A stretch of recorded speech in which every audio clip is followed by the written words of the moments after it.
wa bihi nasta'in ala umuri dunya waddin wa ala alihi washabihi ajma'in.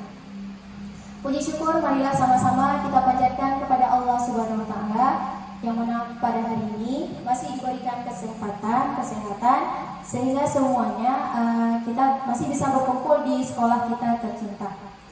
Kemudian tak lupa pula selawat beriring salam, marilah sama-sama kita paparkan ke pangkuan ala Nabi besar Muhammad sallallahu alaihi wasallam, yang mana oleh beliau yang telah membawa kita dari alam yang tidak berilmu ke alam yang penuh dengan ilmu pengetahuan seperti yang kita rasakan sekarang.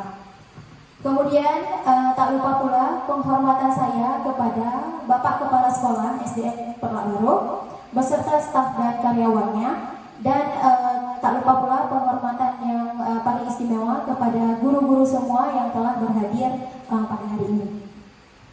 Sebelumnya saya mengucapkan terima kasih banyak kepada ibu-ibu semuanya yang telah meluangkan waktunya untuk berpartisipasi di dalam acara pada kegiatan hari ini. Nah, jadi kegiatan hari ini merupakan tugas saya di pendidikan guru penggerak, di mana tugasnya yaitu di modul 1.4, di mana saya diharuskan harus mensosialisasikan budaya positif di sekolah. Semoga nantinya budaya positif ini bisa kita terapkan dan bisa kita lakukan di sekolah kita. Nah, pada hari ini saya akan memaparkan penerapan budaya positif oleh saya sendiri, Opio dari SPD, calon penggerak angkatan 11 dari SDN Perlak Baru. Next. Nah, di dalam konsep inti budaya positif ini nanti kita akan mempelajari tentang perubahan paradigma belajar, kemudian ada disiplin positif, kemudian nanti juga ada motivasi perilaku manusia, kemudian ada nilai-nilai kebajikan, ada keyakinan kelas, posisi kontrol guru, segitiga restitusi, dan kebutuhan dasar manusia. Nah, di mana nanti poin-poin ini akan masuk ke dalam budaya positif yang nantinya bisa kita terapkan di sekolah kita. Next. Nah, yang pertama, perubahan paradigma belajar. Pembelajaran dengan paradigma baru. Nah, seperti yang kita ketahui sekarang, salah satu arah dari kurikulum mereka adalah siswa harus berpacu kepada profil pelajar Pancasila. Nah, di mana profil pelajar Pancasila itu ada 6 item ya, yang seperti kita ketahui. Yang pertama, kita harus membentuk siswa itu harus beriman, bertakwa, dan berakhlak mulia kepada Allah Subhanahu wa taala. Kemudian yang kedua, kita juga harus membimbing siswa kita itu harus mempunyai wawasan yang luas, yaitu berkebinekaan global. Kemudian bisa bergotong royong, saling bekerja sama satu sama lain, saling berkolaborasi, dan saling menolong satu sama lain. Kemudian kita juga dituntut di dalam kurikulum Merdeka ini harus membuat siswa kita itu menjadi siswa yang kreatif, bernalar kritis, dan mandiri. Jadi pembelajaran dengan paradigma baru ini merupakan pembelajaran yang dirancang berdasarkan prinsip pembelajaran yang berdiferensiasi, sehingga para peserta didik belajar sesuai dengan kebutuhannya berdasarkan tahap perkembangan untuk mewujudkan profil pelajar Pancasila. Nah, seperti yang kita ketahui, di mana di dalam kurikulum Merdeka ini kita dituntut dan menuntut siswa itu sesuai dengan minat dan bakatnya. Kemana siswa itu arahnya? Apakah dia lebih ke teori atau lebih ke prakteknya? Next. Nah, jadi di dalam disiplin positif ini ada beberapa item yang sudah saya perlihatkan tadi. Nah, jadi disiplin positif ini dikembangkan oleh Dr. William Glasser. Nah, jadi menurut beliau, Anda tidak bisa mengontrol orang lain, hanya Anda yang bisa mengontrol diri Anda sendiri. Nah, jadi kita nggak bisa mengontrol orang lain. Yang bisa mengontrol diri kita hanyalah diri kita sendiri. Nah, jadi setiap perilaku yang kita lakukan pasti semuanya memiliki tujuan. Nah, jadi dengan kita bisa mengontrol diri sendiri, berarti kita sudah disiplin terhadap diri kita sendiri. Nah, apa itu disiplin? Makna disiplin di sini adalah belajar kontrol diri dengan menggali potensi yang ada pada diri kita agar mencapai tujuan yang mulia. Nah, itu makna disiplin. Nanti akan kita pelajari kembali lebih jelas lagi makna disiplin itu. Nah, jadi dalam kita melakukan sesuatu hal yang disiplin itu didukung oleh motivasi-motivasi tertentu. Ada motivasi ekstrinsik dan ada motivasi intrinsik, di mana motivasi ekstrinsik itu adalah motivasi yang dilakukan dari luar diri kita. Contohnya, misalnya kita melakukan sesuatu dengan motivasi ekstrinsik. Di sini kita melakukannya untuk menghindari hukuman, contohnya. Kemudian yang kedua, untuk mendapatkan imbalan. Nah, misalnya kita mau melakukan sesuatu yang berbentuk disiplin, tetapi itu bentuk motivasinya dari luar. Kita melakukannya itu dengan mengharapkan imbalan ataupun takut dihukum. Nah, begitu juga dengan siswa. Ketika melakukan sesuatu, mungkin motivasi dari si siswa ini adalah motivasi dari luar diri dia, takut dihukum atau diberi hadiah oleh gurunya. Kemudian motivasi yang bagaimana yang bagus, yaitu motivasi intrinsik, motivasi dalam melakukan disiplin dari dalam diri dia sendiri, tanpa mengharapkan imbalan atau tanpa takut dengan hukuman. Nah, jadi dalam motivasi intrinsik ini adanya nilai-nilai kebijakan universal dan dibentuklah keyakinan kelas. Nah, di mana seperti yang kita ketahui, keyakinan kelas ini kan tidak asing lagi bagi kita, ya kan? Di awal tahun ajaran kita tentunya sudah membuat keyakinan kelas dengan siswa kita masing-masing. Keyakinan kelas ini sama dengan kesepakatan kelas. Dari buat semua kan ibu-ibu kesepakatan kelas? Oke. Kemudian model berpikir menang-menang itu menurut Dr. William Glasser, yaitu tentang disiplin positif. Kemudian yang kedua ada kolaborasi dan konsensus menciptakan pilihan-pilihan baru. Nah, di mana di sini ada 5 posisi kontrol. 5 posisi kontrol siapa? Ini 5 posisi kontrol kita sebagai seorang guru. Di mana di sini kita beradanya di posisi yang mana? Yang pertama ada penghukum, yang kedua pembuat rasa bersalah, yang ketiga sebagai teman, yang keempat pemantau, yang kelima manajer. Nah, nanti ini juga akan saya terapkan, akan saya paparkan di sini. Nanti kita bisa lihat kita berada di posisi mana. Apa sebagai penghukum? Mungkin selama ini kita tidak menyadarinya, ya. Nah, jadi sebelum saya belajar di pendidikan guru penggerak ini, saya juga berada di posisi yang pertama mungkin, karena kan kita belum tahu. Nah, jadi nanti akan dijelaskan lebih rinci lagi. Kemudian nanti ada segitiga restitusi, di mana setiap permasalahan di dalam sekolah nanti bisa diselesaikan dengan segitiga restitusi. Kemudian ada 5 kebutuhan dasar manusia. Yang pertama, bertahan hidup. Yang kedua, penguasaan. Yang ketiga, kasih sayang dan rasa diterima. Yang keempat, kesenangan. Dan yang kelima, kebebasan. Nah, jadi ibu-ibu semuanya, dari 5 kebutuhan dasar manusia, yang paling utama ini kebutuhan yang mana? Yang mana nih? Dari 5 kebutuhan dasar manusia, 5 dasar kebutuhan manusia, yang paling utama, yang paling penting dalam hidup kita, yang paling kita butuhkan yang mana? Kasih sayang dan rasa diterima. Kalau Bu Nazaria, bertahan hidup. Yang lain? Kasih sayang dan rasa diterima. Nah, jadi yang paling utama yang kita butuhkan adalah bertahan hidup. Tanpa kita bertahan hidup, mungkin kita nggak akan bisa mendapatkan kasih sayang, ya kan? Nah, bertahan hidup ini yang seperti apa? Seperti makanan, rumah, dan kesehatan. Nah, mungkin tanpa itu kita tidak akan bisa mendapatkan kebutuhan yang lain seperti kesenangan, ya kan? Kalau misalnya kita sakit, apakah kita bisa mendapatkan kesenangan? Tidak, ya. Jadi yang paling utama di dalam kebutuhan dasar manusia ini adalah bertahan hidup. Next, mudah. Nah, mari kita lihat dulu, karena ini kita bicara tentang disiplin. Mari kita lihat dulu tentang apa sih itu disiplin. Maunya saya nggak usah buat itu dulu ya, biar ibu jawab.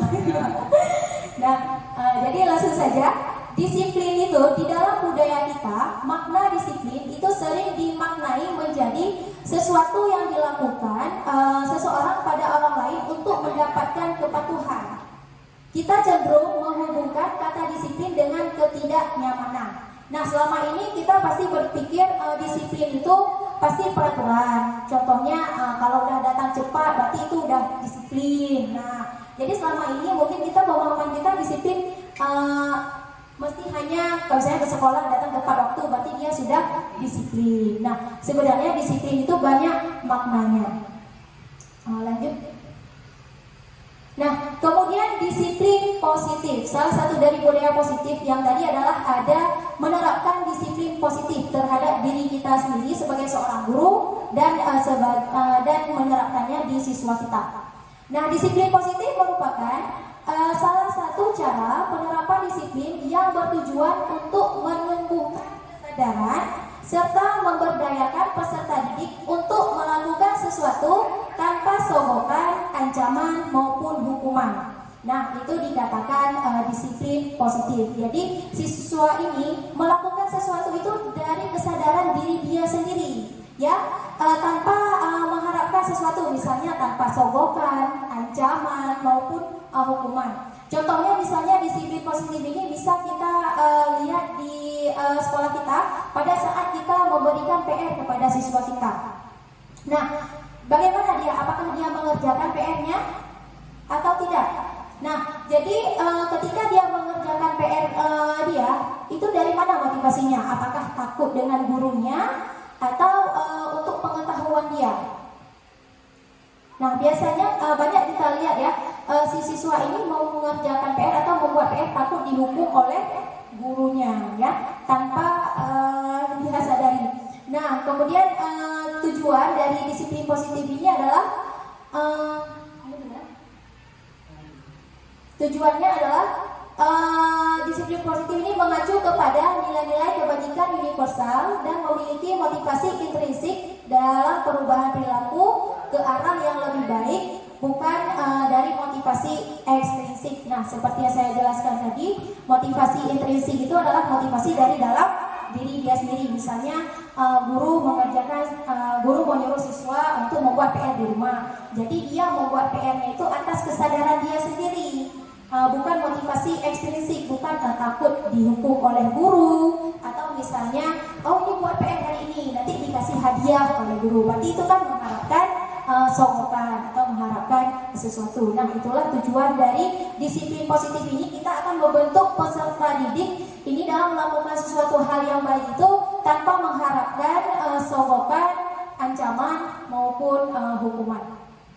Lanjut. Nah, jadi ini dia teori teori motivasi perilaku manusia. Ada 3, ada motivasi eksternal dan ada motivasi ada 2, ada motivasi internal. Nah, yang pertama ini motivasi eksternal untuk menghindari ketidaknyamanan atau hukuman. Misalnya timbul pertanyaan sama si siswa, apa yang akan terjadi apabila saya tidak melakukannya? Nah, itu motivasi dari eksternal. Bisa jadi kalau misalnya tidak membuat PR yang tadi akan dihukum oleh gurunya. Nah, kemudian yang kedua, untuk mendapatkan imbalan dari orang lain atau instansi itu merupakan juga motivasi eksternal. Apa yang akan saya lakukan? Apa yang akan saya dapatkan apabila saya melakukannya? Nah, misalnya ini sering juga kita jumpai di kelas. Misalnya kita ada siswa yang tidak mau membuat tugas, jadi dia mau membuat tugas tapi harus ada imbalan. Kemudian yang ketiga ada motivasi internal. Nah, inilah tujuan disiplin positif, di mana siswa ketika melakukan sesuatunya itu berdasarkan motivasi dari dalam diri dia sendiri, yaitu untuk menghargai diri dia sendiri. Saya akan menjadi orang yang seperti apa apabila saya melakukannya. Lanjut. Nah, ini sama juga seperti yang tadi. Lanjut, Bu Nur.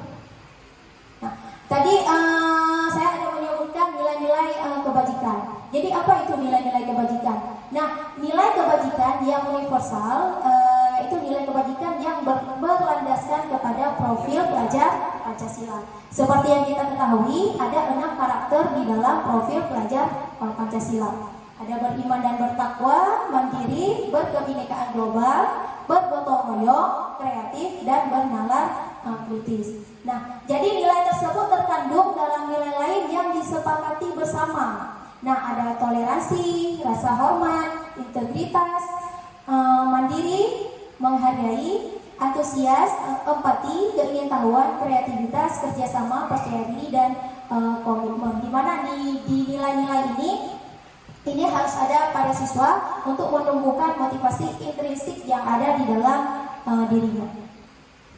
Lanjut. Nah, kita masuk ke dalam keyakinan kelas.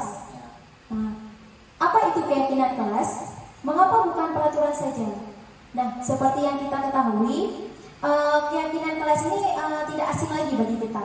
Nah, karena di setiap awal tahun ajaran, di hari pertama masuk kelas, kita pasti ada membuat kesepakatan kan dengan siswa. Nah, gimana Ibu Buni? Ada yang mau menceritakan gimana kesepakatan kelas yang sudah Ibu buat di dalam kelas?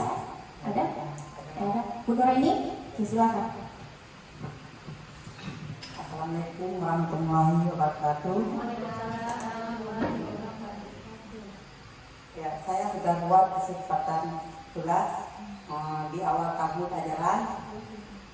Yang pertama saya membuat dengan siswa dan disepakati bersama guru dan siswa. Yang dibuat bersama baru kami tempelkan di kelas. Supaya apa? Supaya siswa bisa berjalan tertib dan disiplin sehingga dapat terciptanya proses belajar mengajar dengan aman dan disiplin di kelas. Itu menurut saya. Baik, terima kasih kepada Ibu Nuraini. Ya, benar ya. Seperti yang telah dibuat oleh Ibu Nuraini, keyakinan kelasnya itu dibuat di awal tahun ajaran, dibuat dengan siswa dan disepakati bersama. Kemudian ketika sudah jadi kesepakatan kelasnya, keyakinan kelasnya itu ditempel. Supaya apa? Supaya setiap hari siswanya itu bisa membacanya dan bisa melihatnya. Nah, kalau ibu-ibu yang lain gimana? Sama ya? Nah, baik, kita lanjut ya. Nah, jadi apa itu keyakinan kelas? Mengapa bukan peraturan saja di dalam kelas kita? Oke, lanjut. Nah, jadi kita lihat dulu, mengapa tidak peraturan saja? Mengapa harus keyakinan kelas? Di sini ada pertanyaan. Mengapa kita memiliki peraturan harus menggunakan helm bila mengendarai kendaraan roda 2? Itu mengapa? Yang pertama peraturan lalu lintas, yang kedua keamanan diri sendiri. Kalau jatuh tidak terbentur. Kena. Ya, betul ya. Nah, jadi mengapa kita harus menggunakan helm saat mengendarai kendaraan? Yang pertama itu untuk melindungi diri kita dulu, ya kan? Dan itu termasuk juga disiplin terhadap diri kita sendiri, yaitu melindungi kepala kita apabila terjadi kecelakaan, nanti buka oleh, ya kan? Berarti itu untuk keselamatan. Kemudian yang kedua, mengapa kita memiliki peraturan 3M? Seperti menggunakan masker, mencuci tangan, dan menjaga jarak 1,5 meter. Nah, ini terjadi ketika waktu COVID kemarin ya, di tahun 2020. Ini kenapa? 2020, Pak? Ya, pertama dari tahun 2019 sampai dengan tahun, mungkin sekarang masih ada, kita aja yang tidak menyadarinya. Nah, jadi mengapa kita memiliki peraturan 3M, menggunakan masker, mencuci tangan, dan menjaga jarak 1,5 meter? Ada yang mau menjawab? Coba. Supaya memakai masker dan mencuci tangan untuk yang pertama kali adalah untuk menjaga kesehatan. Seperti tahun 2019 kita juga memakai helm yang di kepala. Oh iya. Kadang-kadang kita memakai sarung tangan supaya jangan menular. Supaya aja pun bisa jarang-jarang. Kan kita dapat melihat di masjid waktu COVID-19 jarang-jarang orang sembahyang. Allah sudah mengetahui juga kita untuk menjaga. Jarang juga. Ya, jarang. Jadi ini juga tentunya untuk keselamatan diri kita, ya kan? Nah, mengapa kita harus mematuhi peraturannya? Yaitu untuk melindungi diri kita dari wabah virus, ya. Bukan hanya virus corona, mungkin ada virus-virus yang lain. Tidak. Kemudian yang ketiga, mengapa kita memiliki peraturan harus datang tepat waktu pada saat mengikuti pelatihan? Ada yang mau kasih pendapat? Ada yang mau Nazaria?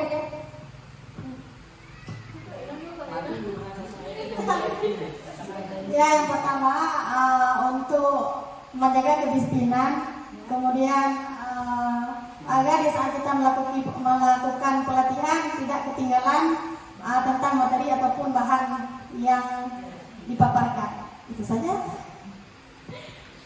Baik, terima kasih atas jawabannya. Ya benar ya. Ini salah satu juga untuk disiplin terhadap diri kita sendiri, ya. Jadi untuk mendukung motivasi intrinsik, motivasi yang ada di dalam diri kita, itu kembali lagi ke dalam nilai-nilai ataupun keyakinan-keyakinan yang menggerakkan seseorang dibandingkan mengikuti serangkaian peraturan-peraturan. Karena peraturan-peraturan itu emang harus kita patuhi, ya. Oke, lanjut. Nah, bagaimana pembentukan keyakinan kelas atau kesepakatan kelas? Tadi juga Bu Nuraini sudah menjelaskannya. Langkah dan sifat pembentukan keyakinan kelas. Yang pertama, dibuat dalam pernyataan yang positif. Kemudian yang kedua, sesuai dengan kondisi kelas kita, sehingga mudah untuk kita terapkan kepada siswa kita. Kemudian yang ketiga, semua anggota kelas dilibatkan dalam membuat keyakinan kelas ini. Kemudian bahasanya pun harus sederhana agar mudah diingat oleh siswa dan mudah dipahami oleh mahasiswa. Kemudian juga sesuai dengan nilai-nilai kebajikan universal, yaitu mengacu lagi kepada profil pelajar Pancasila yang ada 6 karakternya. Lanjut. Nah, ini dia contoh kesepakatan kelas. Kira-kira yang mana yang merupakan keyakinan kelas? Mengapa? Coba ibu-ibu lihat dulu. Kira-kira yang mana yang merupakan keyakinan kelas? Yang pertama ada dari TK Wanita Persatuan 1, di mana di sini ada kesepakatan kelas, datang tepat waktu, kemudian mengucapkan salam. Yang kedua, menjaga kebersihan sekolah. Yang ketiga, berdoa sebelum dan sesudah kegiatan. Kemudian aktif dalam pembelajaran. Kemudian yang terakhir itu tertib. Kemudian ada yang kedua nih, yang kedua kesepakatan kelas yang A, kami guru dan murid yang saling menyayangi. Kemudian yang kedua, kami murid yang semangat dalam belajar. Yang ketiga, kami murid yang peduli dengan teman-teman. Nah, kira-kira dari dua contoh ini, yang mana yang merupakan keyakinan kelas? Ada yang mau memberi pendapat? Yang mana kira-kira? Ada yang mau memberi pendapat? Boleh. Bu Mutia? Mungkin kalau menurut saya keyakinan itu di TK Dharma Wanita Persatuan 1 ya. Di situ mungkin. Kalau kesepakatannya dari dalam kelas yang ini, yang A sampai C, mungkin itu. Bu Oki. Iya, lebih mendetil ke yang TK-nya. Baik, terima kasih kepada Ibu Mutia yang telah memberikan pendapatnya. Nah, jadi kesepakatan kelas ini lebih yang pertama, ya, yang pertama. Kenapa? Karena tadi seperti, seperti yang saya bilang tadi, dalam membuat kesepakatan kelas itu bahasanya tuh harus singkat dan mudah dipahami oleh siswa. Nah, kalau yang kedua ini coba kita lihat. Ini sudah dalam satu kalimat, jadi kata-katanya masih kurang jelas ya. Misalnya jelas tapi tidak. Ya betul.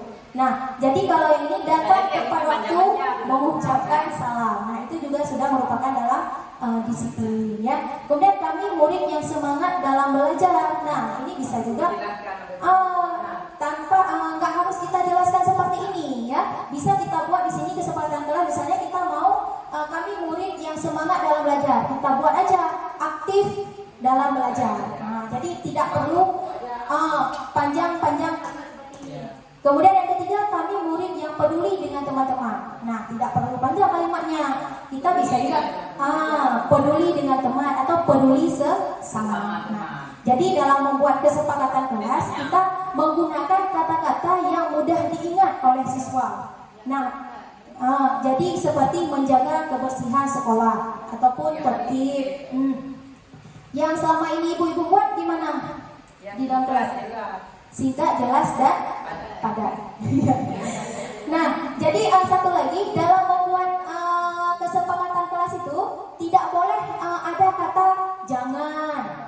Kemudian tidak boleh. Biasanya saya juga ada pernah pengalaman. Jadi sebelum saya belajar ilmu ini, jadi saya membuat kesepakatan kelas ini jangan ribut di kelas. Iya, sebenarnya itu kata-kata jangan kita letakkan di dalam kesepakatan kelas. Bisa aja kita buat misalnya jangan ribut di dalam kelas. Kita buat aja tertib. Nah, di mana di dalam tertib ini sudah masuk semuanya. Misalnya saling membagi dengan teman boleh? Boleh Bu, boleh. Nanti itu boleh. Kalau yang lain misalnya saling berbagi dengan teman. Supaya anak-anak misalnya lupa bawa video. Boleh Bu, boleh. Saling berbagi. Bisa juga kita ada juga saya pernah juga buat tidak boleh ribut saat guru menjelaskan pembelajaran. Nah, itu kan panjang. Jadi kita bisa buat di situ saling menghormati. Jadi antara guru dengan siswa. Bukan hanya dengan guru dan siswa, tapi siswa juga bisa saling menghormati satu sama lain. Nah, begitulah kesepakatan kelas yang sebenarnya yang harus dibuat di dalam kelas. Tapi alhamdulillah ibu-ibu di sini sudah paham semuanya ya. Sudah buat semuanya kesepakatan kelas. Oke, next. Nah, ini perbedaannya peraturan dengan keyakinan kelas. Nah, yang pertama peraturannya. Misalnya peraturannya selalu kembalikan buku ke tempatnya. Keyakinan kelasnya apa? Berarti tanggung jawab. Kemudian dilarang mengganggu orang lain. Misalnya di dalam kelas dilarang mengganggu teman. Bisa kita buat menghormati orang lain. Harus singkat kalimatnya. Kemudian hadir di sekolah 15 menit sebelum pembelajaran dimulai. Nah, di sini bisa kita buat menghormati orang lain dan juga bisa berkomitmen. Kemudian dilarang melakukan kekerasan, berarti keselamatan dan menghormati orang lain. Kemudian dilarang menggunakan narkoba, ini tidak ada. Makanya tadi disuruh buat kesepakatan kelas itu sesuai dengan kelas kita dan sesuai dengan kondisi sekolah kita. Tapi kalau untuk poin ini nggak ada ya di sekolah kita. SMA paling ya. Kalau merokok kan tidak diperbolehkan di sekolah. Kemudian gunakan masker. Ini ketika lagi ada virus corona seperti yang kemarin itu bisa tuh kita buat kesepakatan kelas. Apalagi kemarin kan pada saat wabah itu kan bertahun dalam waktu jangka panjang sampai sekolah pun harus diliburkan. Oke, lanjut.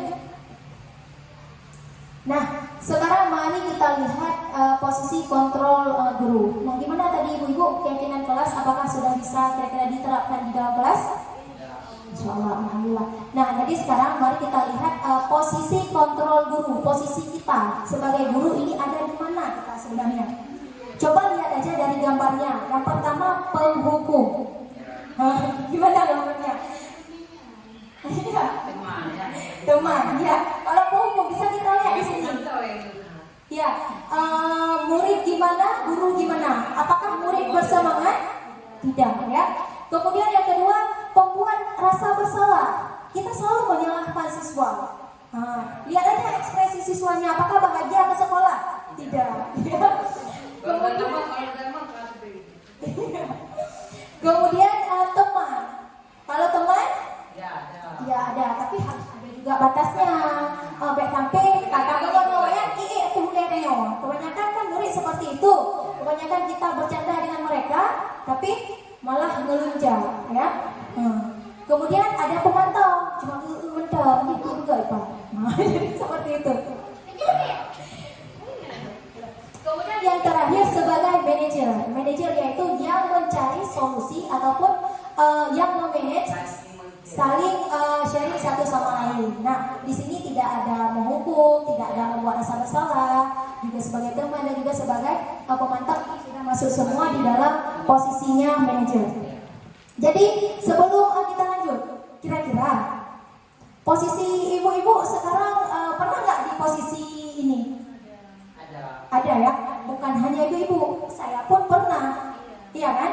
Nah, jadi mungkin kebanyakan kita banyak sebagai penghukum, ya tanpa kita sadari. Sebagai teman ada juga, nah pengalaman saya terlalu akrab dengan siswa, jadi siswanya itu melunjak dan akhirnya saya batasi. Oh mungkin ya Neo. Nah jadi seperti itu. Nah nanti bisa kita lihat posisi kontrol yang mana yang baik untuk kita sebagai seorang guru. Next, Bu. Nah ini ada 5 posisi kontrol. Identitas gagal, ada identitas yang berhasil, ada identitas yang sukses. Nah, lanjut aja. Nah, ini ada contoh, langsung saya taruh di dalam contohnya. Contoh penerapan 5 posisi kontrol guru. Di sini ada kasus. Kasusnya siswa selalu terlambat datang ke sekolah dikarenakan telat bangun tidur karena alarmnya lupa disetel. Nah, kira-kira kita sebagai guru ini harus bagaimana? Nah, mari kita lihat. Ini yang posisinya sebagai penghukum. Siswa datang terlambat ke sekolah. Apa yang dikatakan posisinya sebagai penghukum? Ayo cepat keliling lapangan sekolah 10 kali. Nah, itu kalau sebagai penghukum. Kita tidak mau tahu apa alasan siswa, apa alasan dia kenapa dia bisa terlambat. Nah, jadi karena dia udah terlambat, tidak disiplin, ya udah kita tinggal hukum aja. Kamu tidak boleh masuk keliling lapangan 10 kali. Itu kalau posisinya sebagai penghukum. Kemudian yang kedua, untuk kasus ini, untuk posisi pembuat rasa bersalah. Gimana? Disalahkan siswanya. Padahal sudah berapa kali ibu ingatkan kamu nak, sudah banyak nih kamu buat ibu kecewa. Nah, jadi disalahkan siswa. Pasti ada rasa di dalam diri siswa, ibu lebih bersalah kamu. Nah, jadi ada kan? Biasanya juga ada di dalam kelas. Bahkan lemenan awak dong, ibu kahek kamu jelaskan. Iya kan? Ibu udah capek-capek datang jauh-jauh ke sini, kalian ke sekolah bukannya belajar, asik aja main-main. Kalian tidak sayang sama ibu, tidak kasihan sama ibu. Nah, itu posisinya di mana? Di pembuat rasa bersalah. Apakah siswa akan bahagia? Tidak, ya. Ini untuk kasus yang ini. Kemudian lanjut. Nah, kemudian kalau di posisi teman, untuk kasus yang tadi, kamu bisa kan bantu ibu agar tidak melakukan hal seperti ini lagi? Baiklah, ayo kembali masuk. Nah, sudah aja tengoknya. Nah, kita tanyakan dulu alasannya apa. Alasannya tepat tidak? Kalau misalnya alasannya tepat, bisa kita memposisikan diri kita sebagai teman. Kemudian pemantau. Gimana dibilang? Kamu sudah tahu konsekuensinya kan? Peraturan sekolah yang sudah kamu langgar. Kamu tidak bisa membuat tugas berikutnya. Nah, pemantau ini sama juga dengan seperti penghukum. Nah, tidak mau tahu, dia cuma melihat oh dia terlambat datang sekolah, tidak mematuhi aturan, ya udah tinggal dihukum aja dan dikasih konsekuensinya. Kemudian lanjut. Nah, yang terakhir posisinya sebagai manajer. Nah, kesalahan apa yang telah kamu perbuat hari ini? Apakah kamu mengetahuinya? Bersediakah kamu memperbaikinya? Nah, jadi inilah posisi sebagai manajer. Kita tanya dulu, nah, apa salah kamu hari ini? Kenapa kamu bisa terlambat ke sekolah?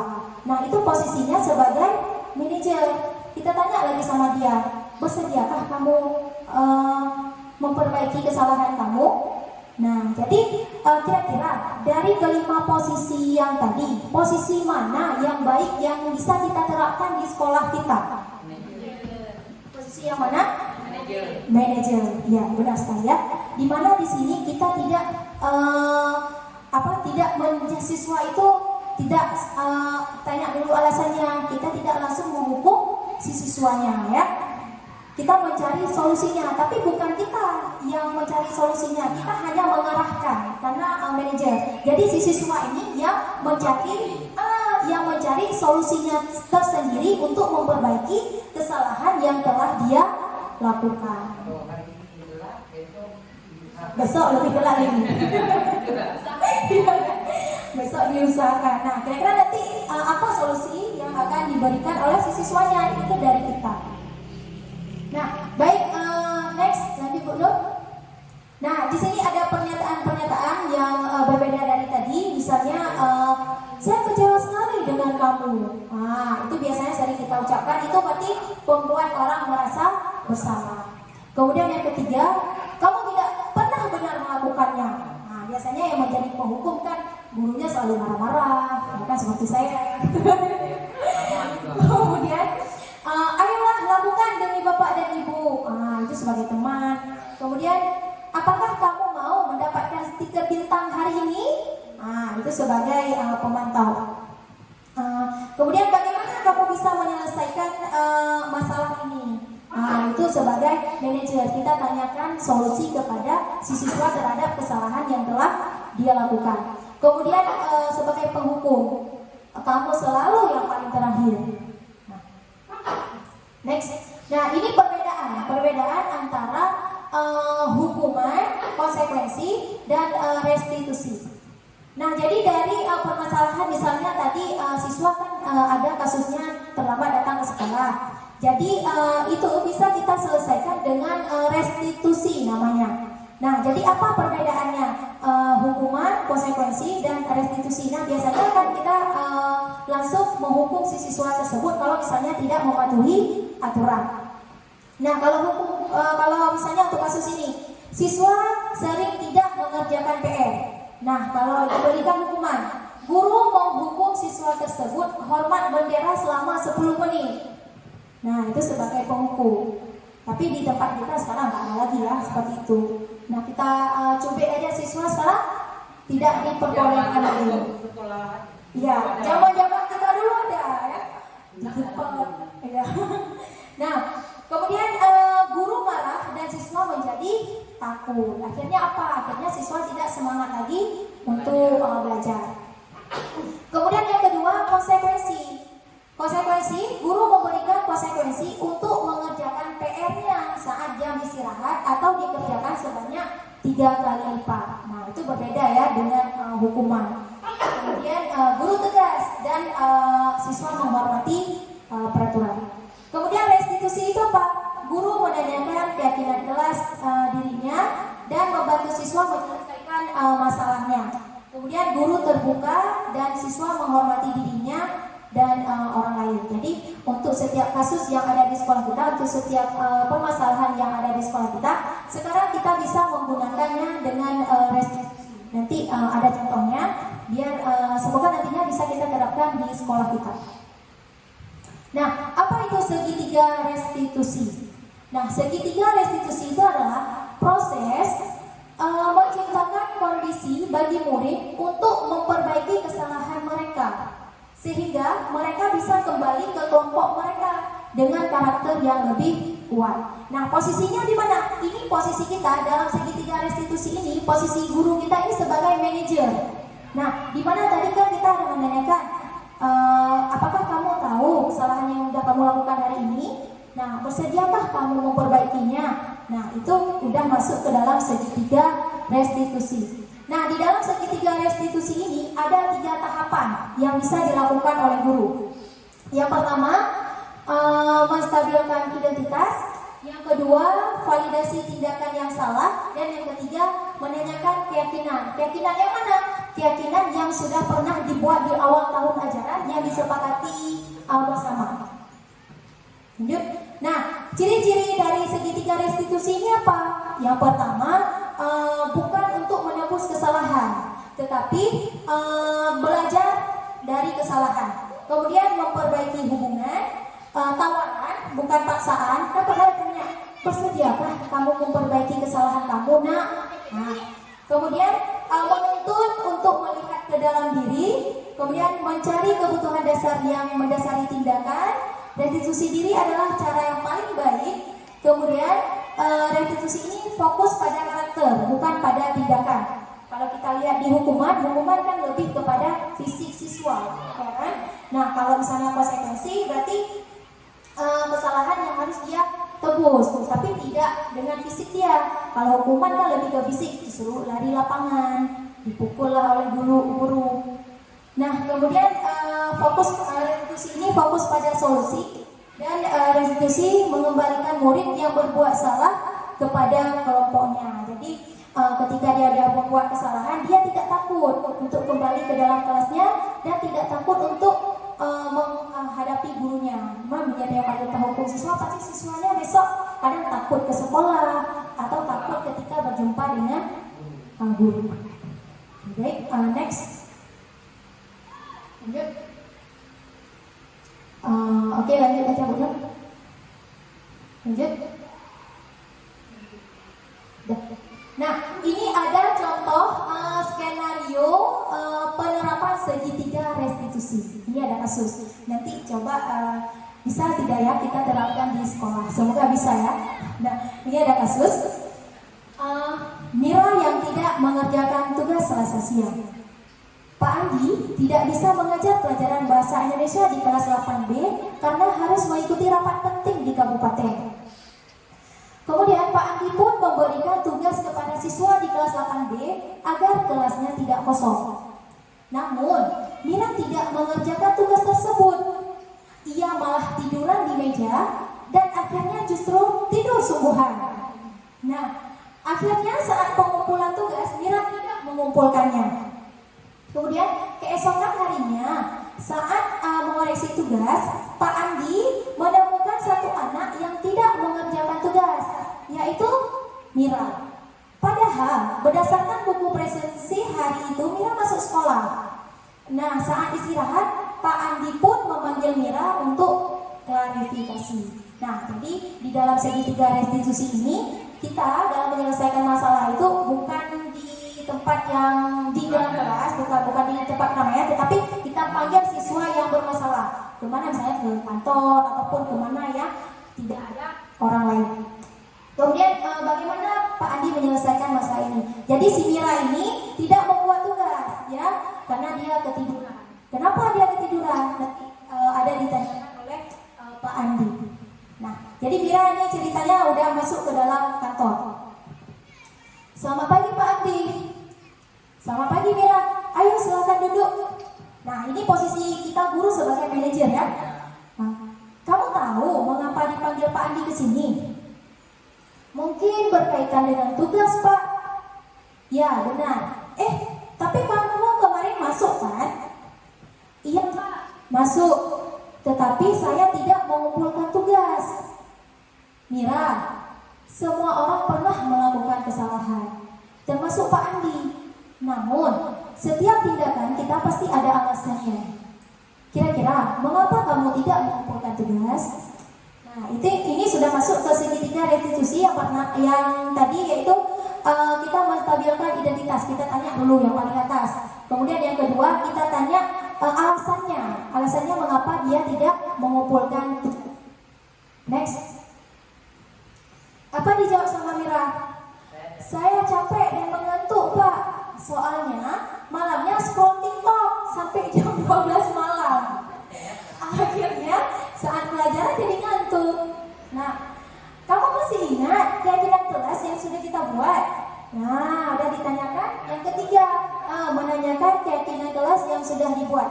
Masih, Pak? Nah, kalau masih ingat, kira-kira yang kamu lakukan itu apakah sudah sesuai dengan keyakinan kelas kita? Belum, Pak. Nah, jadi Pak Andi bilang lagi, keyakinan kelas yang mana? Selalu bertanggung jawab, Pak. Sama Mira. Nah, ternyata kamu tahu. Lalu, apakah kamu punya solusi untuk masalah ini?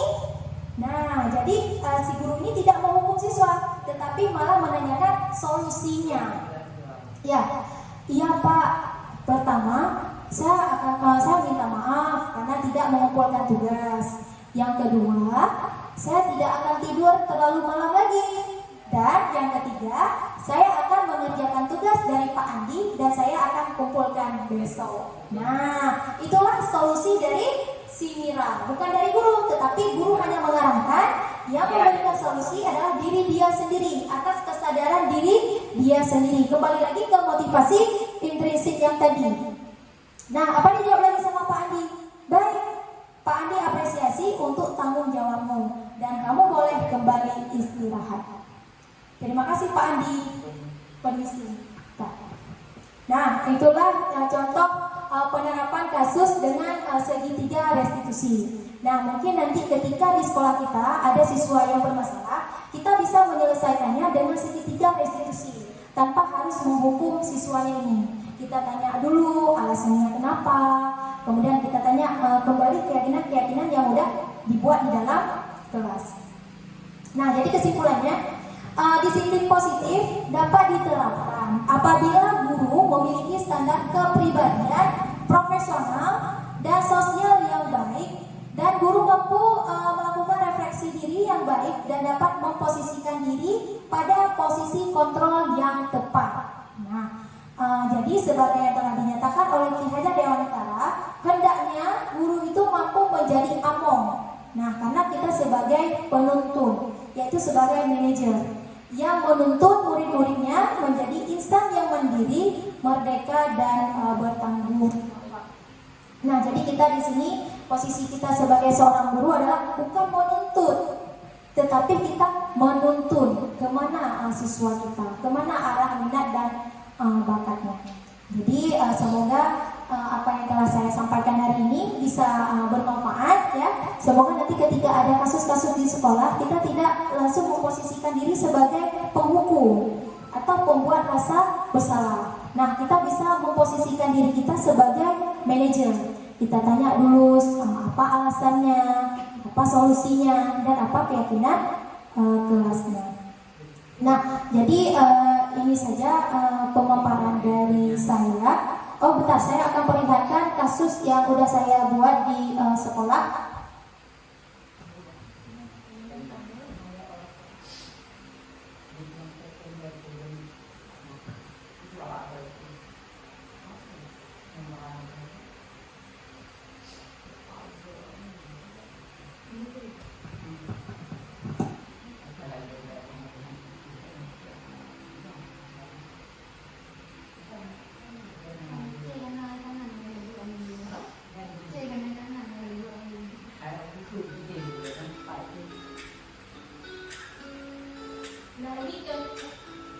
Contoh segitiga restitusi yang sudah saya buat di sekolah kemarin berdasarkan 2 kasus yang sudah saya dapatkan pada siswa kita.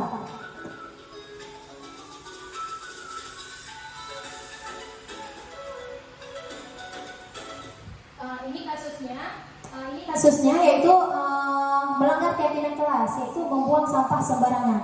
Di mana di sini si Zaira adalah siswa kelas 5 SDN Perlak Baro. Pada saat jam istirahat, si Zaira membuang sampah sembarangan di kelas dan di lingkungan sekolah, menurut laporan dari teman-teman kelasnya. Nah, kemudian Zaira dipanggil oleh Ibu Opi pada jam istirahat untuk mengklarifikasikan permasalahan ini dan mencari solusi yang telah dibuat oleh si Zaira melalui segitiga restitusi.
kasus yang kedua yaitu tidak mengerjakan PR.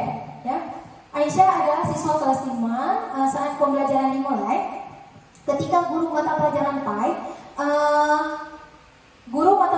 PAI, menyuruh semua siswa mengumpulkan PR.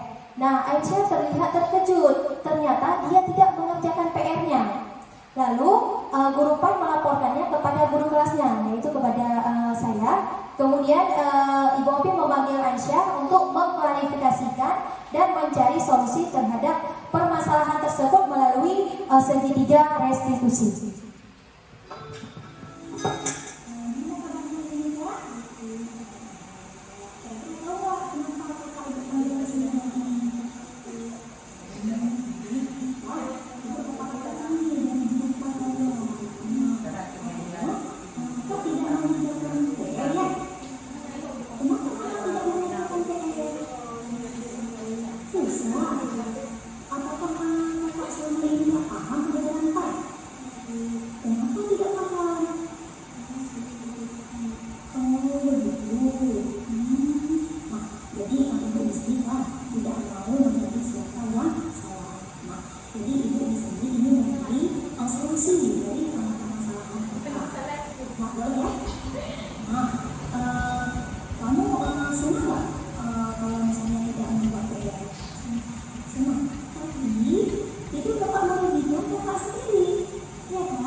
Penerapan segitiga restitusi yang sudah saya buat di sekolah. Semoga nanti ketika ada siswa kita bermasalah, kita bisa menyelesaikannya dengan segitiga restitusi dengan posisi kita itu sebagai manajer. Baik, mungkin hanya ini yang dapat saya sampaikan. Nah, sebelum saya tutup, ada pertanyaan dari ibu-ibu semuanya? Tidak ada. Sudah paham semuanya? Alhamdulillah.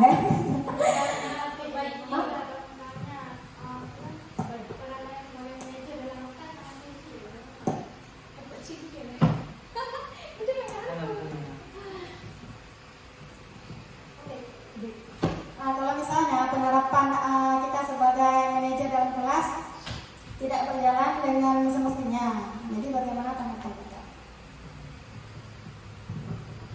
Baik, terima kasih kepada Ibu Nazaria yang telah memberikan pertanyaan. Sebelum saya menjawab, ada ibu-ibu yang lain yang mau memberikan tanggapan? Tidak ada. Nah, jadi pertanyaan tadi, kalau misalnya posisi manajer di dalam kelas tidak berjalan, itu bagaimana tanggapannya? Nah, jadi ini kembali lagi kepada kita ya, kita bisa mengkomunikasikannya itu dengan siswanya, dengan orang tua siswa.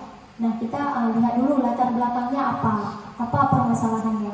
Nah, karena kita sudah di posisi manajer, yaitu bukan posisi menyalahkan siswa dan juga bukan posisi menghukum si siswanya. Ya, kita sudah di posisi untuk mencari permasalahan. Nah, jadi kita lihat dulu, kita komunikasikan lagi dengan orang tuanya apa permasalahannya dan apa latar belakangnya. Kemudian juga selain orang tua, kita bisa juga sharing-sharing dengan teman-teman yang lainnya.